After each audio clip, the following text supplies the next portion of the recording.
Hey everyone, I'm Travis and this is Abby. Welcome to Concussion, a podcast where we dive deep into the world of brain trauma, breakthrough treatments, and inspiring recovery stories. Join us for expert analysis, real stories, and eye-opening insights along the way. Let's get into it. It's great to have you all here with us again, and we're going to pick up where we left off last time. And just as a recap, my name's Abby. I'm a physical therapist. And then this here is Travis. And Travis, tell everybody kind of where our paths crossed. Hey everybody, so if this is the first time you're joining us, I'm Travis. I crashed my motorcycle in 2016. Suffered a traumatic brain injury, concussion, and a couple months later, in rehab, I met Abby. And we've teamed up here to be able to have real discussions about concussions so that other people can have a resource, either if they are recovering from one or if they know someone who's had one or just want to become more familiar with what happens after a concussion. And last time, I spoke briefly about a study that I had come across a couple weeks prior that cited the relationship between concussions in sports and the incidence of lower body injuries afterwards. And I wanted to make sure I got those three details accurate about the factors they were looking at to analyze performance. So just to recapture that, they used players out of the NBA that were concussed, pulled from their sport, cleared by every medical professional to get back into their sport. And then within that 90 days of returning to play, they were 11.3 times more likely to sustain a lower body injury. And last time we gave the example of if you're not wearing a seatbelt, you're twice as likely to be ejected from the car. And it's now common practice. Everyone knows to wear a seatbelt. Like, think about how much that stat changed our behavior to now, without a question, once you get in the car, you put the seatbelt on. And then another thing I thought to bring up is 11.3 is just a staggering relationship. If you smoke, you're 15 times more likely to get lung cancer. But nowadays, when you see somebody smoke, you automatically think, why would they do that to themselves? They're going to get lung cancer, right? Yeah. That is 15 times as likely, and this is 11.3 times as likely. So that relationship is very strong. That's almost there. Very close. Right. So soon, I hope that with enough knowledge of this, we'll understand how closely tied those two things are, so that way the understanding of how we have to rehab concussions can catch up. Like when we see somebody smoking, we're like, oh man, like lung cancer is probably coming. So we can say if somebody gets a concussion, oh man, like torn ACL is probably coming. Exactly. And actually, there's a real life example of that happened last night. So the study is called Increased Musculoskeletal Injury Risk Without Impact on Statistical In-Game Performance Within 90 Days from Concussion Among Professional Basketball Athletes. And it was published in the Orthopedic Journal of Sports Medicine. The three factors that did not change. So after these people had a concussion, were out of their sport, and then went back in, there was no change in points per game, no change in minutes played per game, and no change in their shooting percentage. All to say that it's making it much harder to detect when somebody's about to get hurt based on those measures. So we're talking like super technical stuff, right? Like let's say that name of that study one more time.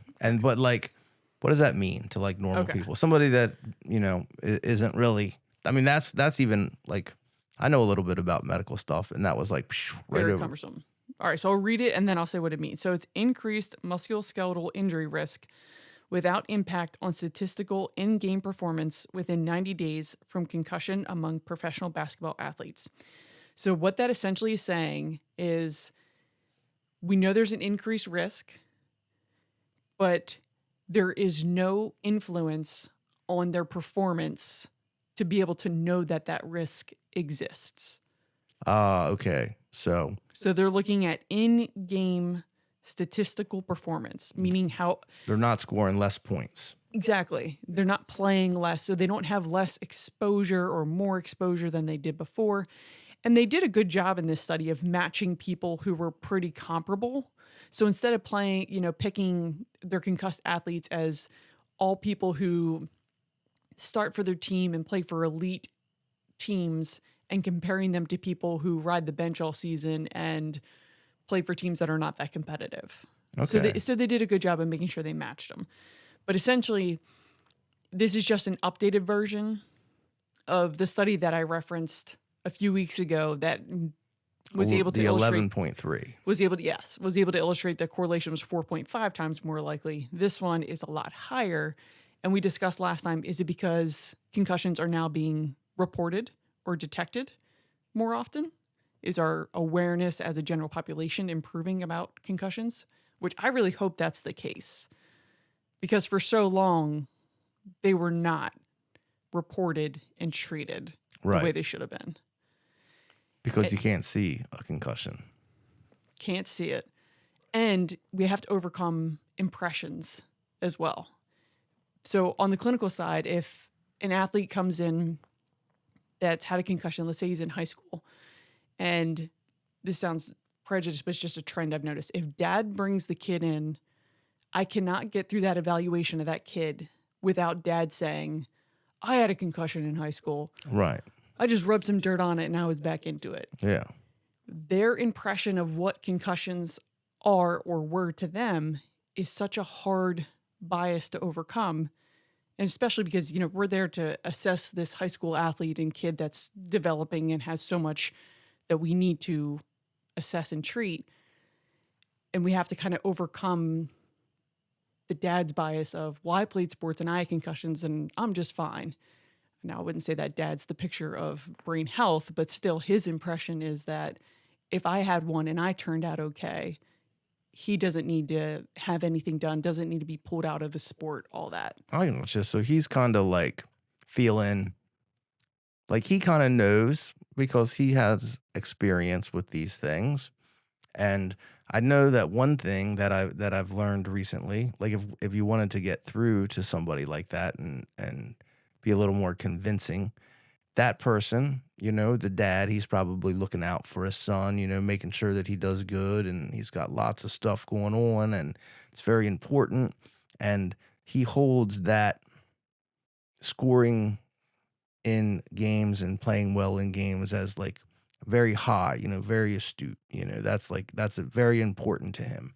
So when someone says to him, well, concussions are bad and this is that and this and that, and he gets into maybe like a defensive posture, he starts using his fight or flight response, his amygdala to be defensive about this, and you get into that defensive position and you're not really thinking with your prefrontal cortex. You're thinking more of like with the part of your brain that's meant for survival, that's meant for like running from animals or fighting. So I think the first thing that we could do when talking to somebody like that is justify why they feel the way they feel.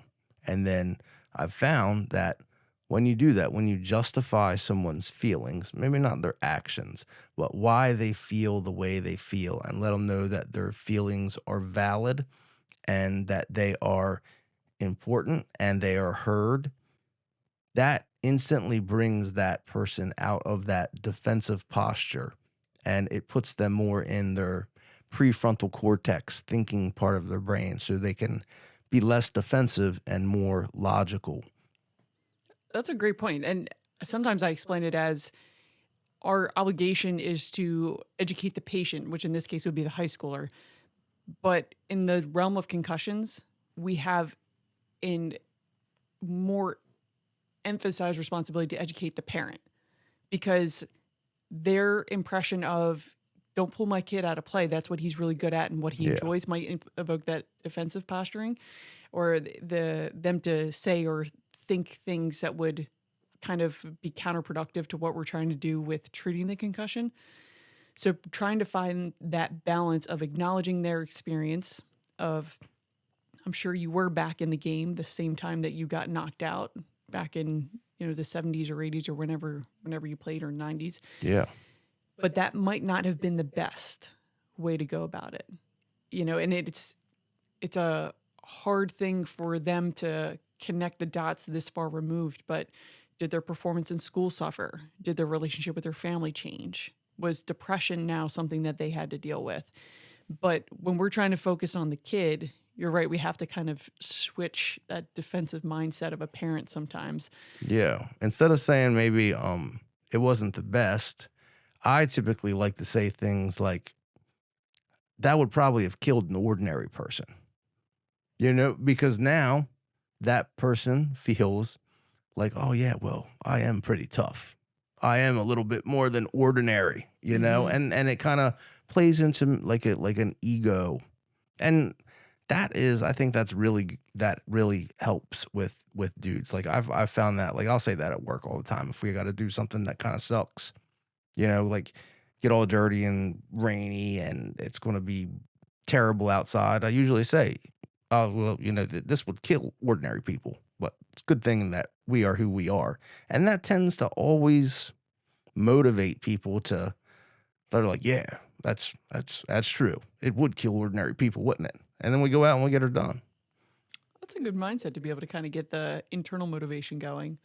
You're not ordinary. Let's see your best action there. Right. And you could kind of maybe play into to the egocentric part. Because dudes, especially guys who play sports, we have egos, and you can use that to your advantage. Creep up in many different arenas without even realizing it. So there was have you heard of March Madness? Oh, yeah. Okay. Like basketball. Yeah. Mm-hmm. So that's what's going on right now. Do you have a bracket filled out? Did you do that at your work? Did everybody fill out a bracket and project who they think is going to make it to the Final Four? No. That doesn't go on at your work? Don't even know what a bracket. Okay. So that's something that holds something on the wall, right? Like a bracket. So for March Madness, a lot of folks will see the teams that make it. And there's a lot of teams that make it in from college. And essentially, you're trying to predict who's going to beat who based on how they're seeded, based on their rankings.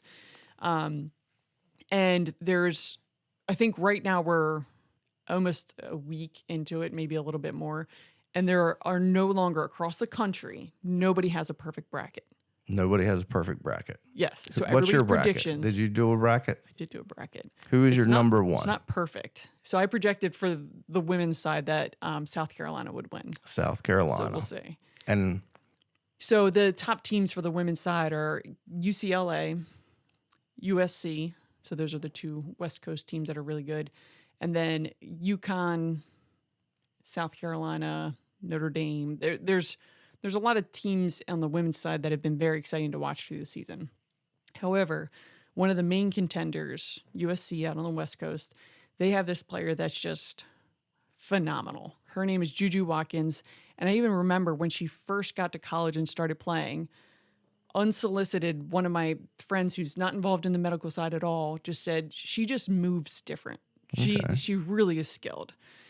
She tore her ACL last night. So now she's out. This has a massive impact on her team because she was such an efficient player and really, really carried the team in a lot of ways. So that sudden change will affect how the rest of the women's tournament plays out. So a team that was going to be a really high contender might not make it as far because their best player is now sidelined with an ACL.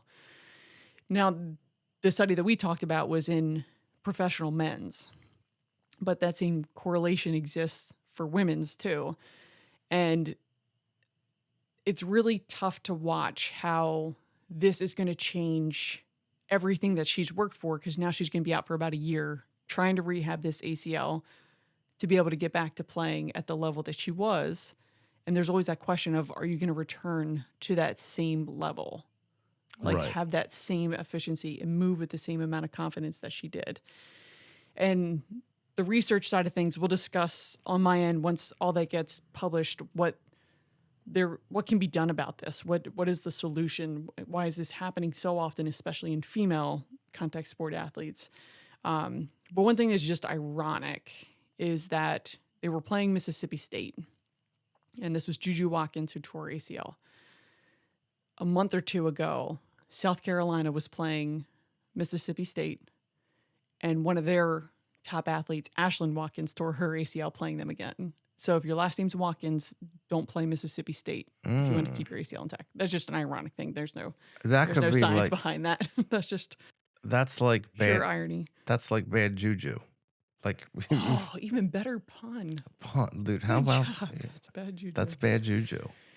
So let's wrap up that study side of things, because like I said, we went into it last time, but I just wanted to clarify those 3 points to make sure that we're putting good information out there. And then we also alluded to, we wanted to really dig into what things are still problematic for you on a day-to-day basis after having a massive concussion or traumatic brain injury 9 years ago. Right. You would think that all the symptoms would be gone and I would be totally back to normal, but definitely not the case. And I like to think that I think I should be better by now. Like things shouldn't bother me, but they still do, which is that typical? Is that a long-term thing? Like 9 years? That's an interesting question. In your scenario, because it never was really treated, I'd say it is common to have symptoms persist without them being treated.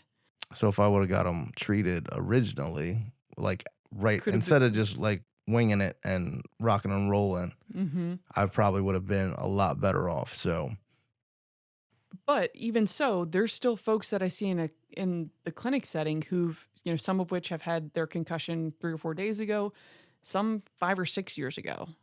The brain is magical in that way, and how we can still find areas that need more attention or more rewiring and isolate those areas. But from an outside view, there's a few things I wanted to get your input on for things that I notice indicate that you still are experiencing some symptoms. Ooh, okay. So for instance, I don't think I've seen you without sunglasses outside of your home ever. Right. And usually I'm wearing they're like tinted. They're not like full sunglasses, but anytime I'm on a computer or even right now, just with that light behind them, I'm like, oh man, I wish I had my freaking glasses. Yeah. It's like everything is always brighter, and the light, maybe not brighter, but it hurts my eyes a little bit more. It's not necessarily the light behind you is not necessarily bright, but it does. It causes not pain, but it's bright. It's too bright. I need it dimmed. So even when you're out in a building, I still notice that you have sunglasses on or on your forehead ready to be put on. Yeah. Just because it's become kind of part of your day-to-day life. You know that you need to be ready to dampen light, whether you're about to step outside or if you're in, let's say, an office building that has fluorescent lighting. Yeah. And then at your home, you keep things much more dim to make sure it's more soothing. Yeah.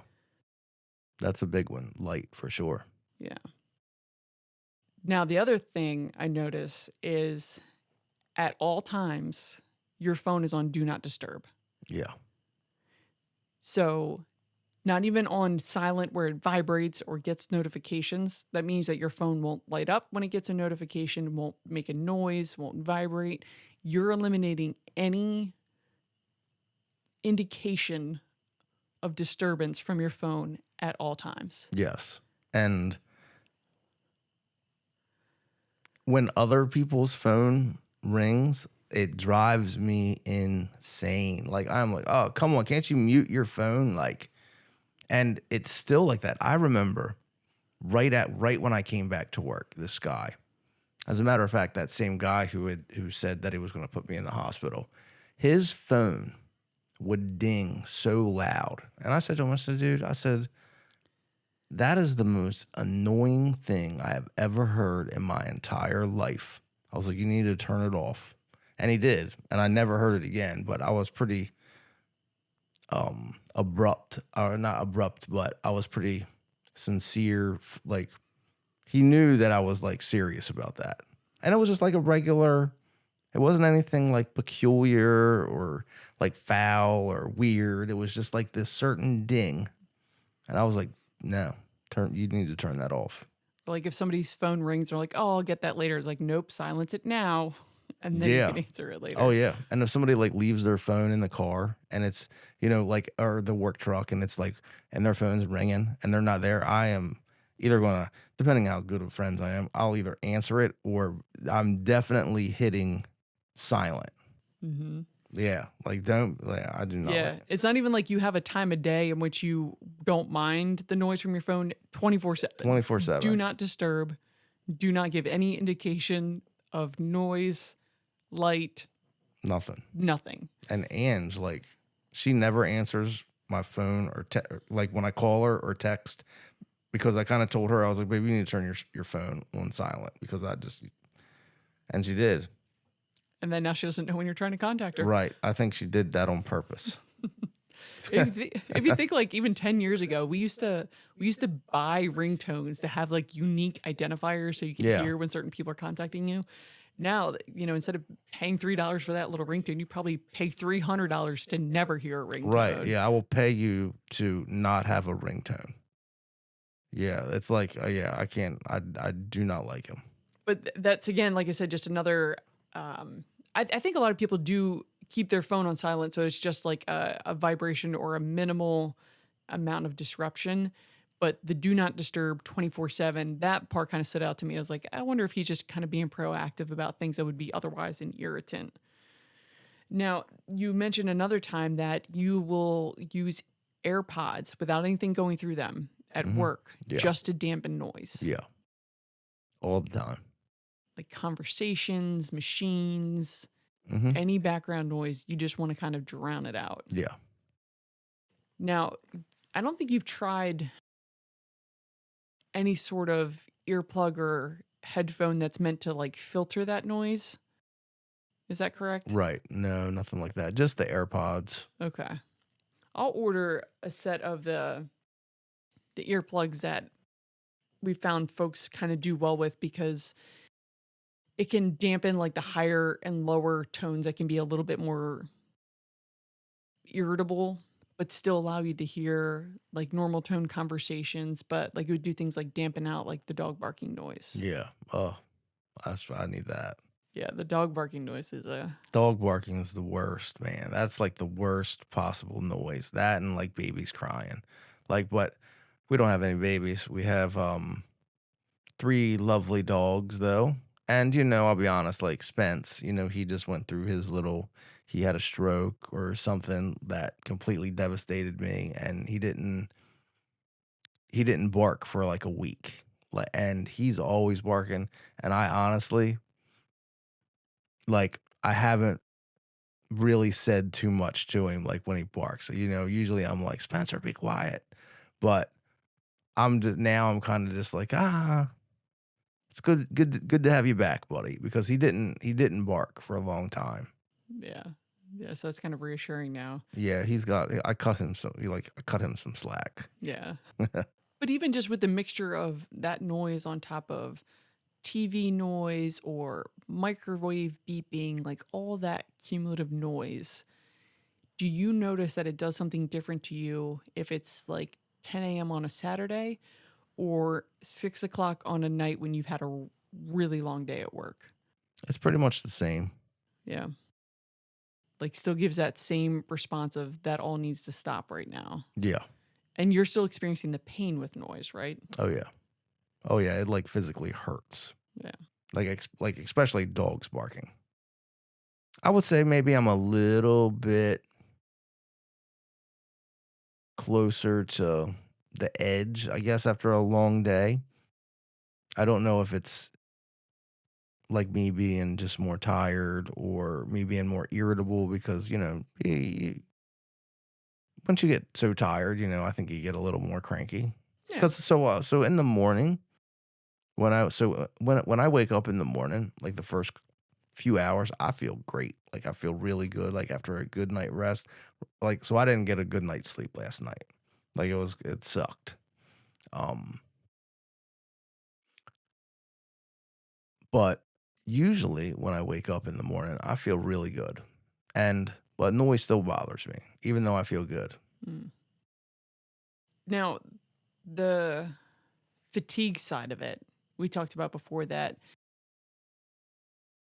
all the day to day tasks of driving to work, all the concentration at work, the multitasking at work, and then driving home, that level of fatigue seems a little bit more profound to you now. And what I've noticed from my side is that when folks are experiencing that overstimulation or fatigue when it's a new injury, oftentimes leads to sadness, tearfulness. The coping kind of goes in that direction of just it's too much and that's the response. But then when you're months or years out, sometimes it turns more into the anger or Oh yeah, rage side of oh things. yeah, super rage, mad, anger, like any type of threat.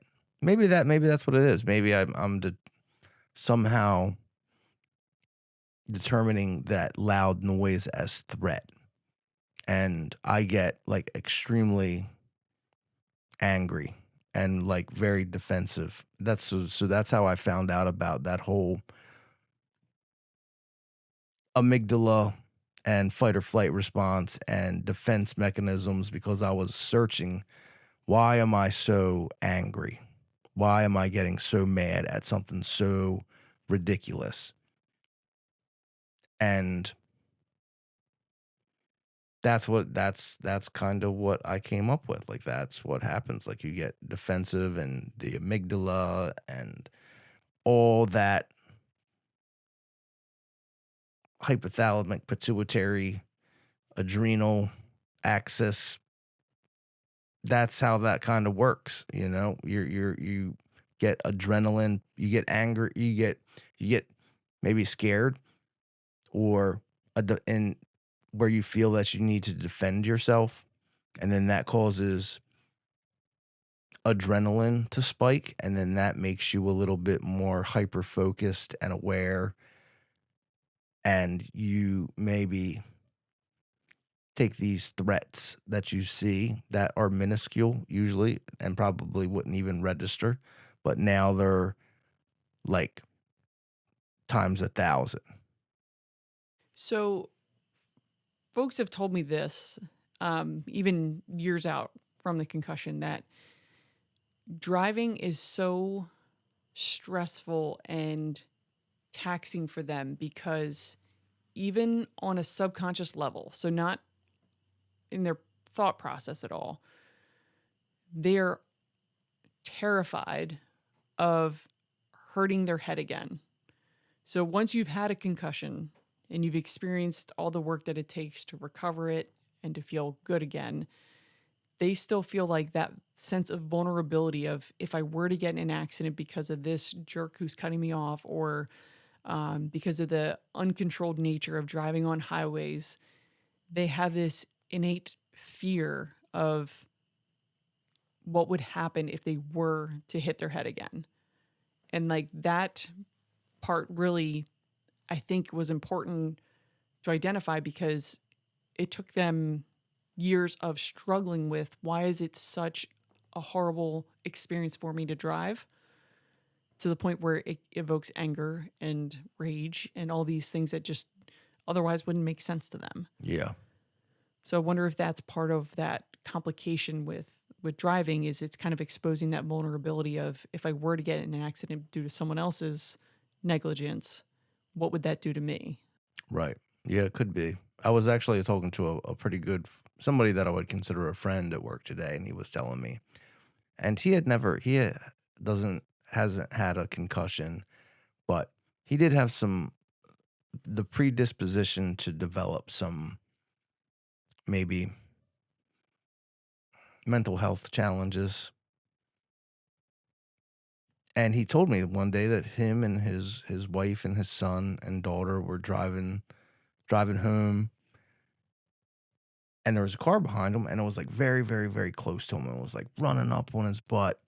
And he said he looked at the guy, he's seen the guy in the rearview mirror, and he's seen him, mouth the F word. And he said that just like set him off. And he both feet on the brake, like stopped in the middle of the road, got out of his truck, and was back there yelling. And that guy was yelling, and the guy indicated that he basically had a gun. Yeah, and my friend, gets back in his truck and drives away, and his wife is like, "What are you doing?" It was like you were just stopped in the middle of the road. Like there was cars whizzing by 60 miles an hour, and you're just stopped out there yelling at some guy. And he he realized like, wow, what did I just do? So it seems to be like driving.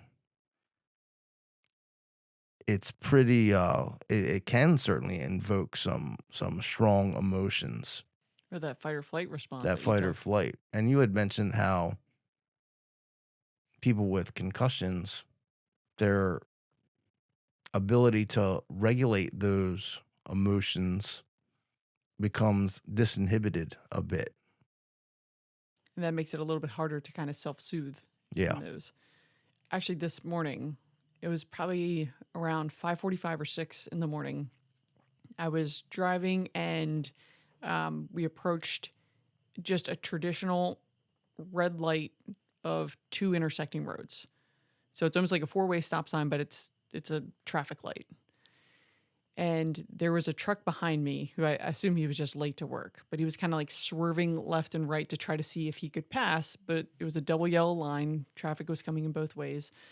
And we got up to this intersection, and it was a red light, and I was probably like 4 or 5 cars back. So he goes off to the side to turn right at this intersection. So he turns right, and there's oncoming traffic that has the green light going the other way.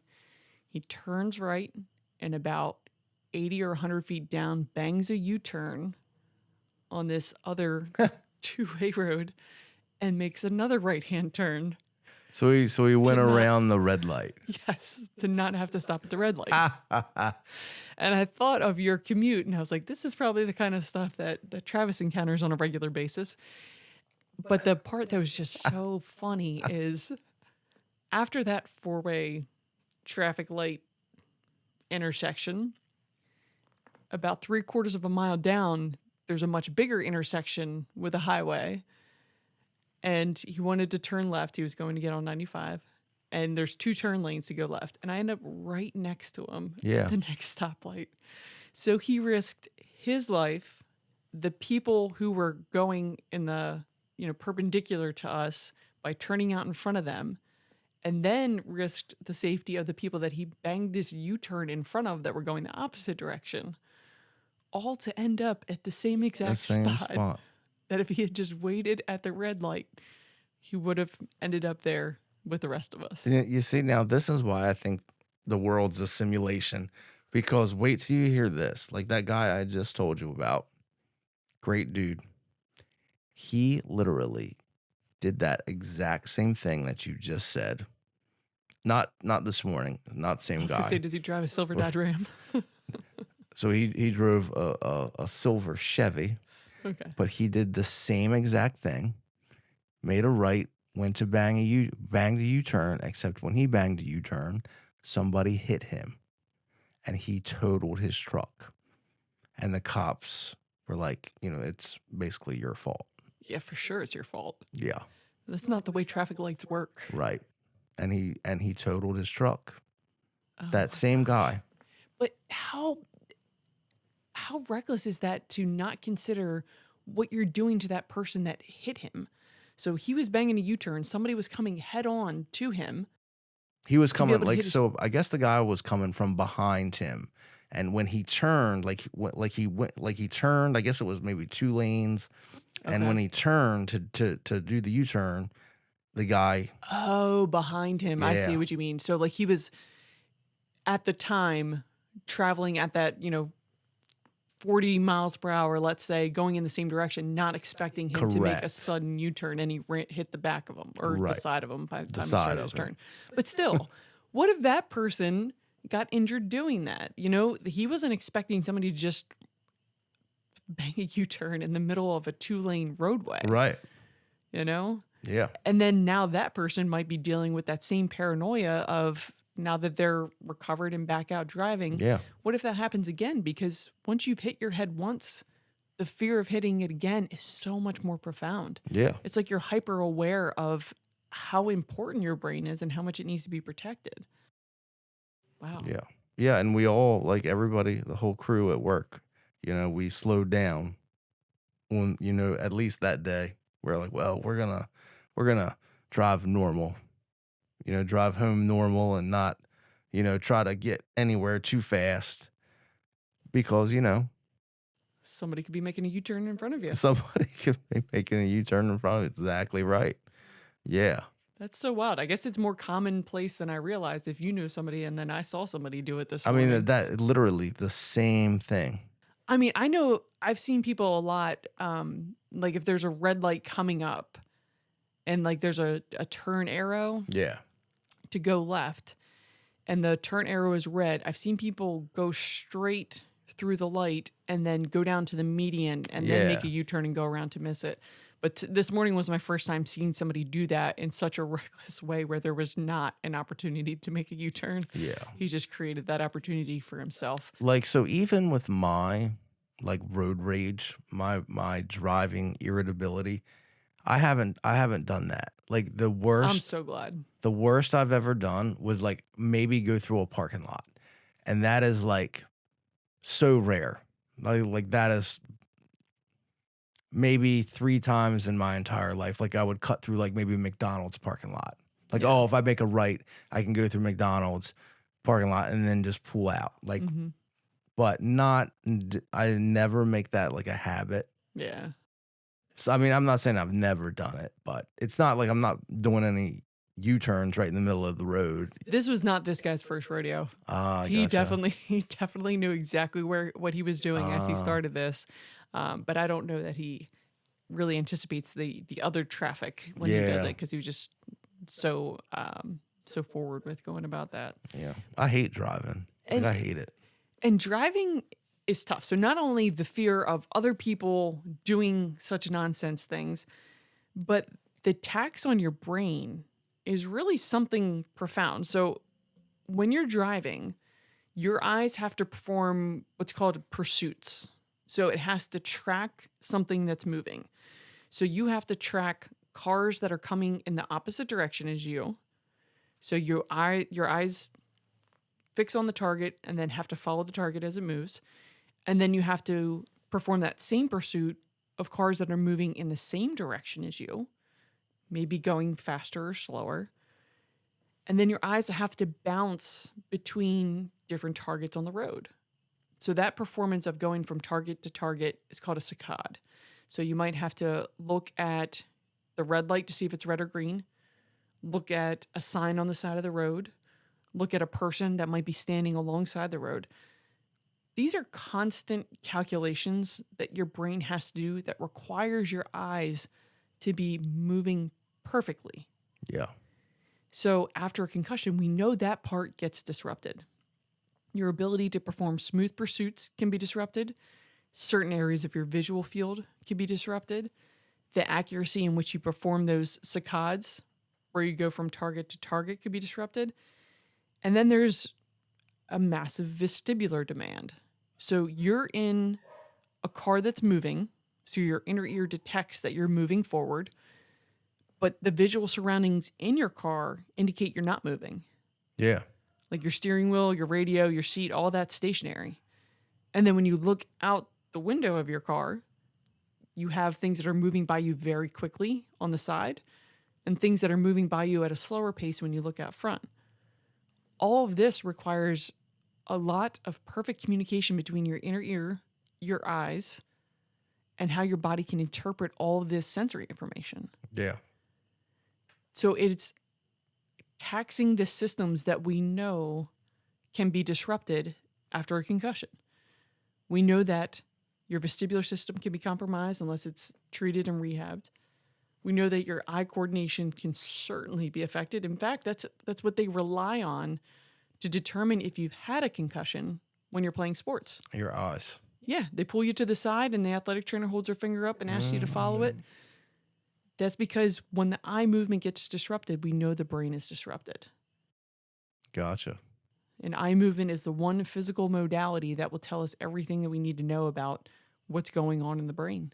So you had mentioned that little doohickey that you got that, and I had mentioned that to that same guy, you know, the guy, the U-turn guy, U-turn in the middle of the road guy. Mayhem Mayhem. from those commercials.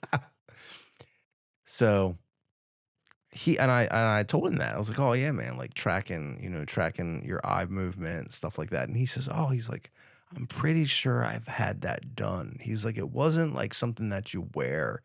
Like this doctor had me watching a screen and then asked me how I felt like emotionally when something would happen.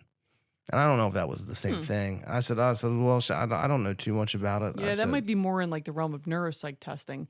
So if we're preaching that the brain is this miraculously adaptable, trainable, constantly rewiring system, then in a lot of ways, we could say that your brain still has the opportunity to be able to address the things that are still bothersome to you present day. So if we look at your eye movement, we might get a better idea of how your brain is responding to certain things and certain areas that we could really exploit to hopefully change what you're experiencing. Yeah, we should do that. What is that? What is it called? So the device that I have is called an iSync, and I don't own the technology of it. I just, I'm a customer of the company NeuroSync. But the iSync is a portable version of a very intricate set of eye movement tests that unveil so much information. Does it tell you to look to the right, look to the left, look at this guy? So what it does is it's got several cameras looking at each eye. And when I first start the testing, it'll calibrate. So you look at different targets that light up on the screen, but you're in a VR headset.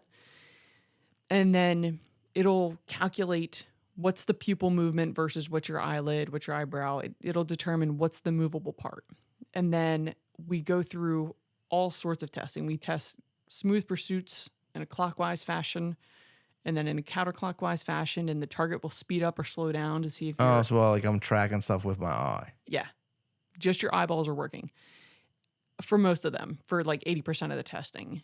And then... What's it called again? It's called an iSync. iSync.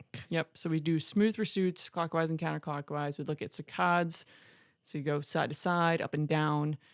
Pro-saccades and anti-saccades, which we can describe those in much more detail later on. And then we can look at your convergence, so how your eyes track when you're following a target that's coming towards you.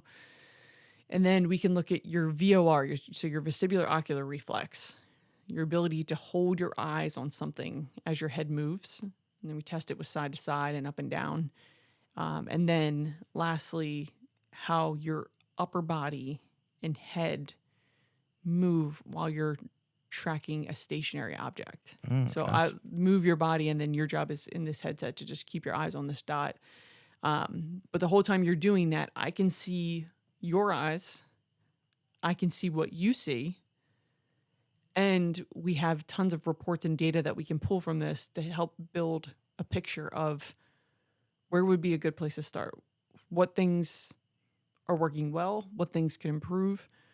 And then from there, seeing if we could ease some of the congestion that you experience when you're having to track cars while you're driving or experience all that visual stimulus that has to be interpreted.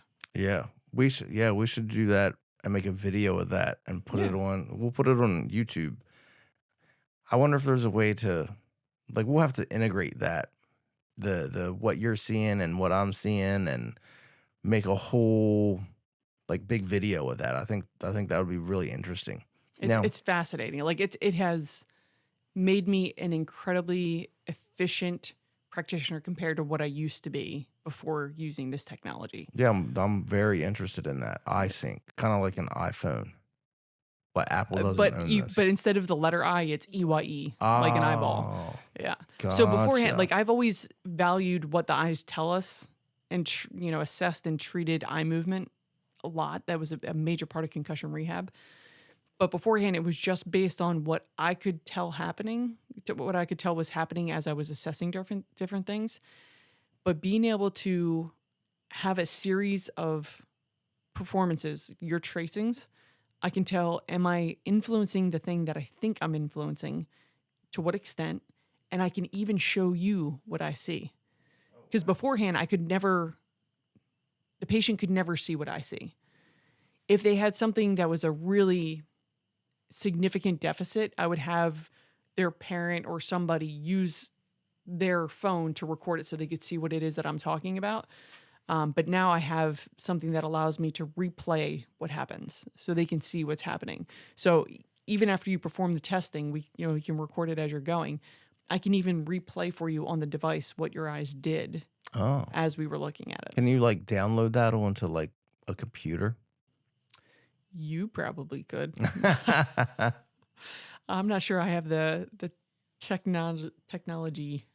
Yeah, Wherewithal I'm to sure be I able to make could. that part I could. happen. I could definitely figure something out. If you can see it, then I can get it onto a computer. Okay.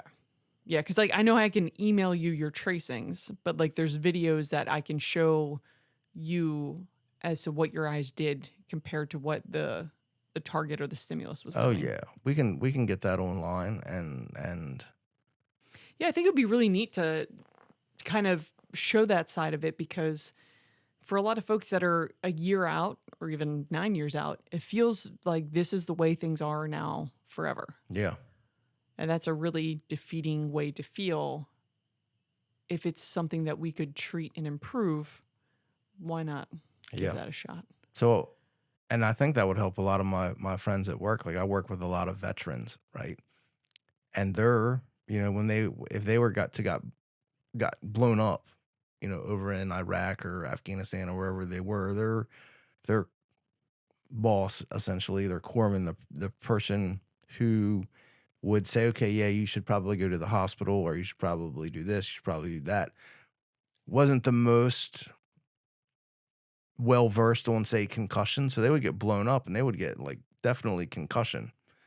And there, they give them the whole, here, take 2 of these and call me in the morning. You'll be fine. Tossing in a Band-Aid, yep. Yeah, exactly. So I wonder if you could look at any veterans and be like, guys who have got like seriously, concussed over there, maybe not like, DIA, The diffuse axonal injury. Yeah. Well, blast injuries can create that too. Oh, okay. Yeah.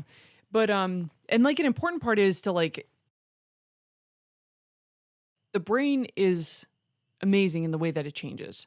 However, it's important to not give false hope of like all of this can get better with being able to train certain things. But it is important to realize that the same way you gave an example of how you learned the skill of balance was by purposeful exposure to a certain stimulus to allow your brain to find a more automated way to regulate it. It's kind of the same thing that we do with concussion rehab. So maybe I can learn not to be like super freaking angry and flip out at people that don't know how to drive. Like I said, we don't want to give false hope that we're all of a sudden never going to get angry. But successful concussion recovery is receptor-based activation into the area of the problem. So you figure out where the problem is, and then you train the brain to do what it needs to do to have a more efficient pathway to get the desired outcome. Yeah, I like it. Yeah.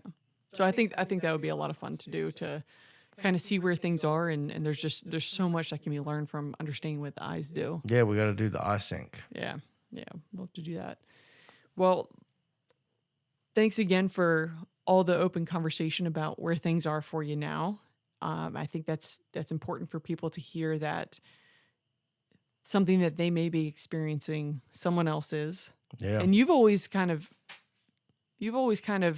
said to me that you can't believe that the things that you and I talk about after your concussion have happened to anybody else, or that anybody else is experiencing this. Right. Like I feel like everybody else is just pretty tough and deals with it, and it doesn't really bother them as much as it bothers me. And maybe I'm just kind of a baby, but I don't know. Maybe I'm not. Maybe it does just suck for kind of everybody, and talking about it, maybe we can make each other like feel a little bit better.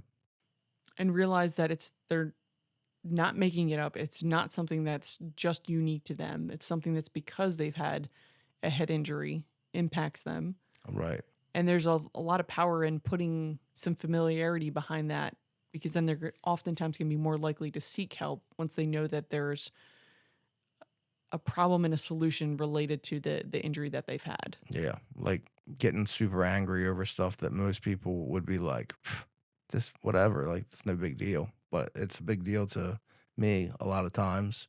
Mm-hmm. Or lights that are just like feel like they're just a needle sticking in your eye, or getting tired when everybody else is like just going on their merry way, or things that used to be easy, maybe not as easy. Yeah. And then, or feeling like, I know one of the big things for me, and I know we're gonna wrap up here, is like, it seems like things add up. Like I hang on every little thing that happens, instead of like just putting it away. Like something like somebody cuts me off, and drive 10 more miles up the road, and I would have already forgotten about that, but I haven't forgotten about that. And then it's a red light, and then it's somebody else cutting me off, and then it's another red light. And I remember all the way back to when I first started driving, and the first person did something stupid, and I've added all these things up. And by the time I get 25 miles up the road, I am full. I got 10,000 things that just happened to me that I remember every single one. And I'm fully enraged. Yeah. But I think your willingness to talk about the experience with driving is really helpful, because I know from my experience, I hear patients talk about that so often. Driving. They will avoid it at any point that they can. And it means that they miss out on things they wouldn't otherwise. They will purposely not go to family events. That's 100% right. Yeah. I will not go places. I would rather just come and sit at my house than drive anywhere. And if you think about how much of a change that is compared to things you used to do. Oh, wow. Yeah. Not only are you depriving yourself from those experiences, you're now creating issues with family members who might take it personally, instead of understanding that driving is such a different experience for you now. They see it as you don't want to be involved in their kid's birthday party or whatever celebration they're having, and let alone if the celebration itself is going to be too much of a noise or visual stimulus. Just the fact of driving there is already a deterrent. Right. Like I won't even go to Home Depot, and that's like 5 miles up the road. You order it online. Yeah, Amazon. Yeah. If I can order something on Amazon versus driving to pick it up, guaranteed that's happening. Like literally the only place I drive is to work, because I have to. Yeah, and you love your job, so that's the only reason you're willing to make that sacrifice of the commute that you have It's a great to make job, to get there. yeah. You cannot get that job anywhere closer. Nope. I mean, One I've of a considered selling this house and moving closer, Yeah. but then I kind of always feel like I'm at work. Yeah.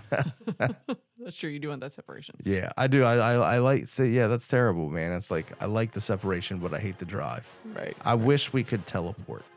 Yeah. That would be awesome. That would solve it. All right. Well, let's get into the eye sync stuff next time, and we'll see what we find with your eye movement, and we'll go from there. Awesome. Hey, All right. Great. Awesome. Thanks, Travis. Yep. Thanks, Ab. Bye. Sweet. Thanks again for tuning in to Concussion. If you found this episode helpful, be sure to follow us and share it with someone you may think will find it useful. You can catch us on Spotify, YouTube, or wherever you get your podcasts. For updates and behind-the-scenes content, check out our TikTok, Instagram, and X. Or join our growing community on Discord, where we dive deeper into concussion recovery and support each other along the way. All links are in the description, so see you there. And until next time, keep your head in the game and keep it protected.